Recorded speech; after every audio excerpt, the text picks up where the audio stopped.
কালী পুজোর ছুটির আগের দিন অফিস থেকে বেরোতেই অমলের বুকটা অদ্ভুতভাবে চাপা লাগছিল। অফিসের কাজের চাপে দুর্গাপুজোর ছুটিতে কোনোবারই বাড়িতে যাওয়া হয়ে ওঠে না ওর। তাই কালী পুজো আসতেই কলকাতার ভিড়, ট্রাফিক আর যান্ত্রিকতার মধ্যে যেন তার দমবন্ধ হয়ে আসতে শুরু হয়। প্রতি বছর এই সময়টাতে সে ছুটি নিয়ে গ্রামে যায়, গোবিন্দপুর।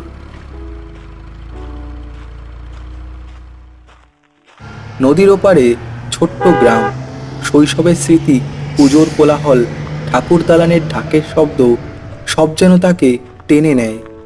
সারা বছর যেতে না পারলেও পুজোর ছুটিতে না গেলে বুকটা হালকা হয় না ওর। অফিস থেকে সেন্ট্রাল স্টেশনে পৌঁছাতেই আকাশে কালো মেঘ জমে উঠল। সন্ধ্যার আলো ম্লান হয়ে গিয়ে চারপাশে নেমে এলো অদ্ভুত নিস্তব্ধতা।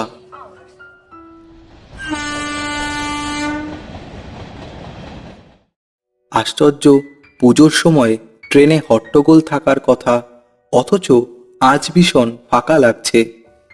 অমল জানলার ধারে সিট পেয়ে বসে পড়ল।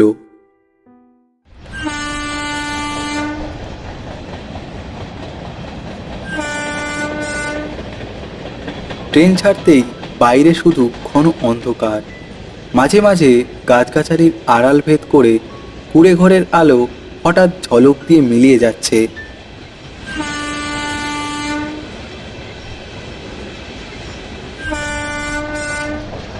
ঘড়িতে 6:25। বুকের ভেতর একটা অস্বস্তি জমল। আজ হয়তো দেরি হয়ে গেল, কারণ স্টেশন থেকে ফেরিঘাট পর্যন্ত যেতে অন্তত আধা ঘন্টা লাগবে। অথচ শেষের লঞ্চটা ছাড়ে রাত 8টার মধ্যে।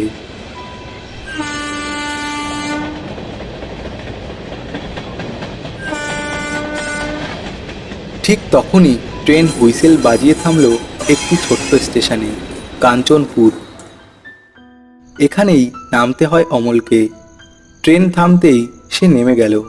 ঘড়িতে তখন ঠিক 7টা। স্টেশন ফাঁকা, জনমানবহীন প্ল্যাটফর্ম, দুপাশে ঘন ঝোপঝাড়। দূরে স্টেশন ঘর দেখা যাচ্ছে, কিন্তু আলো নেই, রিক্সা নেই, ভ্যান নেই, শুধু কালো রাত আর ঝিঝির ডাক। অমলের বুক কেঁপে উঠল।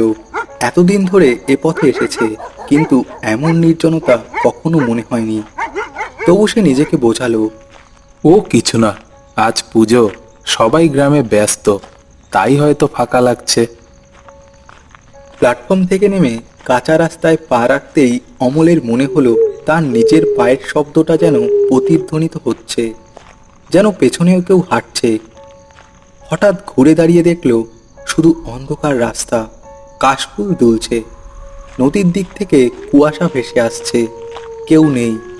তবু বুকের ভিতর ভয়ের চাপা স্রোত যেন বয়েই চলল। অমল হাঁটতে হাঁটতে পৌঁছালো ঘাটে। চারপাশে কুয়াশায় ঢাকা নদী, কালো অন্ধকার জলের উপর সাদা আস্তরণ। মনে হচ্ছিল নদীটা নিঃশব্দ এক বিশাল দানব হয়ে তাকিয়ে আছে তার দিকে। ঘাট ফাঁকা, অথচ মাঝখানে বাঁধা আছে একটা লঞ্চ।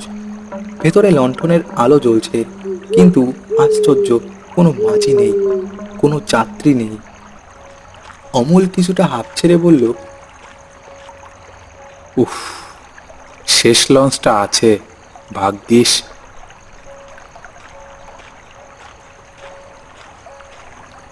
সে পা রাখল তক্তায়। কক করে শব্দ হতেই বুক ধড়ফড় করে উঠল। মনে হলো নদীর ওপার অব্দি প্রতিধ্বনি ছড়িয়ে পড়ল। ভেতরে ঢুকতেই চমকে উঠল। সারি সারি বেঞ্চ খালি পড়ে আছে, লণ্ঠন জ্বলছে, কিন্তু কোনো প্রাণী নেই। বাতাসে ভেসে বেড়াচ্ছে এক অদ্ভুত গন্ধ, ভেজা মাটি আর শ্মশানের ধোঁয়ার মিশ্রণ। হ্যালো, কেউ আছেন নাকি, মাঝি ভাই? অমল ডাকলো, কোনো উত্তর নেই, কেবল নদীর টুপটাপ ঢেউয়ের শব্দ। ঠিক তখনই লঞ্চ তুলে উঠল, যেন অদৃশ্য কেউ ভারী পা ফেলল। অমল ঘুরে তাকালো, কেউ নেই, কিন্তু চোখের সামনে স্পষ্ট ভিজে পদচিহ্ন তৈরি হচ্ছে। এক এক করে এগিয়ে আসছে তার দিকে।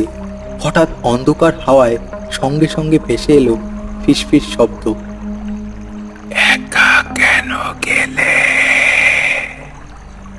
অমলের গলা শুকিয়ে গেল। সে দৌড়ে পাটাতনে গিয়ে দেখল লঞ্চ নিজে থেকেই ছাড়ছে। কেউ বাঁধন খুলল না, তবু নদীর বুক বেয়ে ভেসে যাচ্ছে মাঝখানে।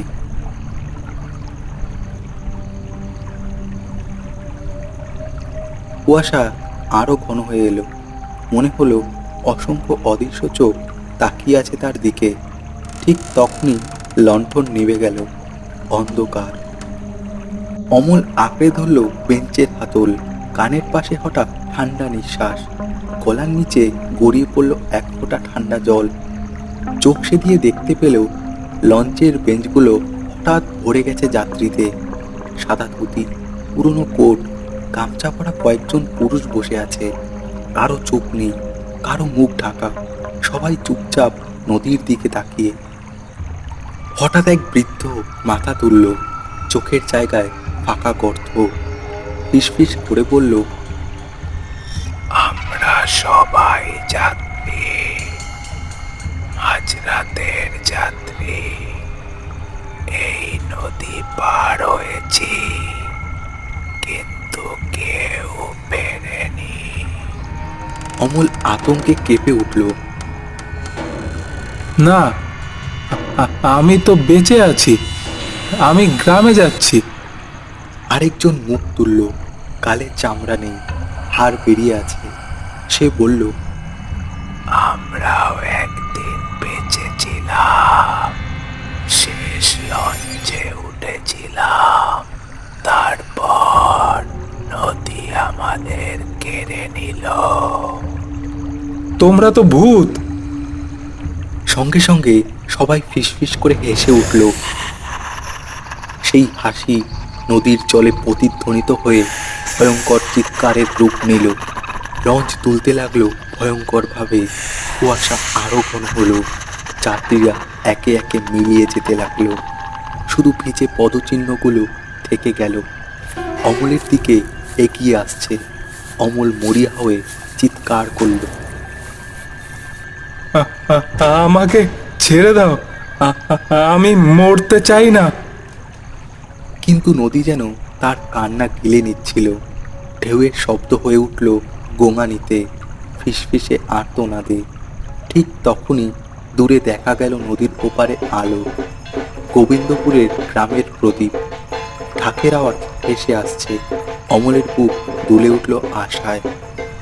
কিন্তু লঞ্চ থামল না, বরং নদীর অচেনা এক পথে ঢুকে গেল, যেদিকে কোনোদিন কোনো যাত্রী যায়নি। অমল দাঁত চেপে দৌড় দিল পাটাতন ধরে। লাফিয়ে পড়তে চাইল নদীতে, কিন্তু জলের উপর সে পড়ল না, বরং অদৃশ্য এক হাত তাকে টেনে নিয়ে তুলল আবার লঞ্চে।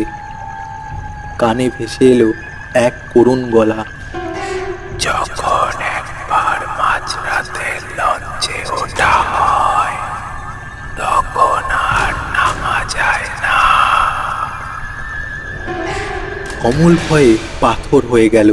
চোখের সামনে নদী ভেঙে উঠল, যেন গহ্বরের ভেতর অসংখ্য মুখ আসছে, কাঁদছে, চিৎকার করছে। সারা রাত লঞ্চ ভেসে বেড়ালো।